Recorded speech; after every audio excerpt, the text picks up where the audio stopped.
the principle, the underlying principle in marriage, as it is in everything else in this deen of Allah subhanahu wa ta'ala, you worry about your obligations and you forget about your rights.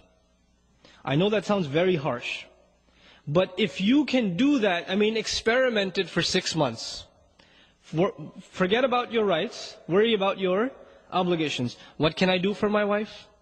What more can I do for her? Can I buy her a gift? I haven't given her anything for a long time. If she makes a mistake, pretend like she didn't even make it, right? وَإِن تَصْفَحُوا وَتَغْفِرُوا تَعْفُوا وَتَصْفَحُوا. تَصْفَحُوا means cover the page. When you cover a page, you can't see the previous page, right? So if your wife makes a mistake, you pretend like you don't even see it, right? Instead of bringing it up and again with this, So you cover her mistakes and you go out of your way to fulfill your side of the obligations.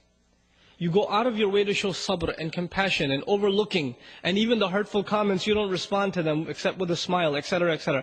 You go out of your way to do your part. Because when you start expecting, you expect certain things from your wife. She should take care of me.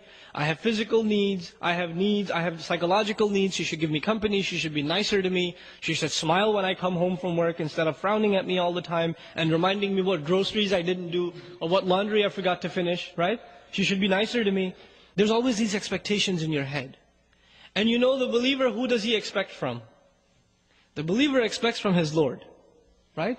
Because everyone besides Allah subhanahu wa ta'ala will disappoint your expectations. ضَعُفَ الطَّالِبْ وَالْمَطْلُوبِ is a universal principle Allah Azza wa Jalla revealed. The one who seeks, the one who demands is weak, has been weakened. And whatever he seeks has also been weakened, inherently weak. So long as you place any hopes in creation, you are necessarily going to be disappointed. You put hopes in your boss, he's going to give you a promotion, it's not going to happen.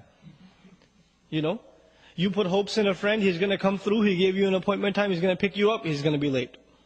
He's not going to be able to make it. You put hopes in creation, you put hopes in things, they will disappoint you. Allah Azza wa Jal wants us to learn to place hopes only in Him.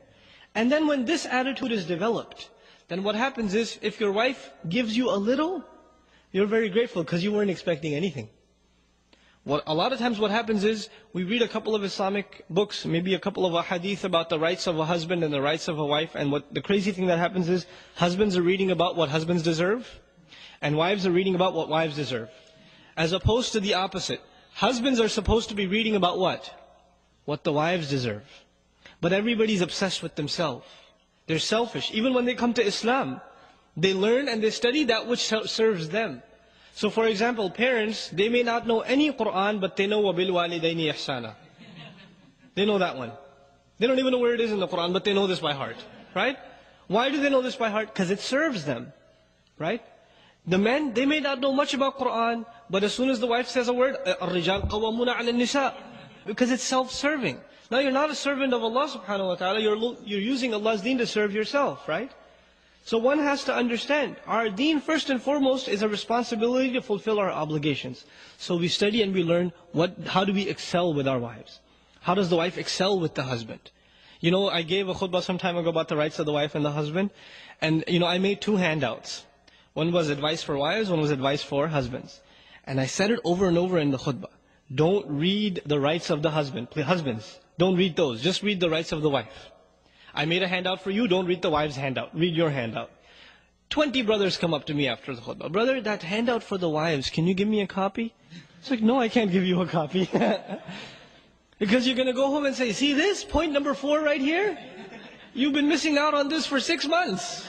And these are real problems in marriage. This can lead to a really serious turmoil in marriage. So you want to have a healthy relationship in marriage, you have to take care of your obligations.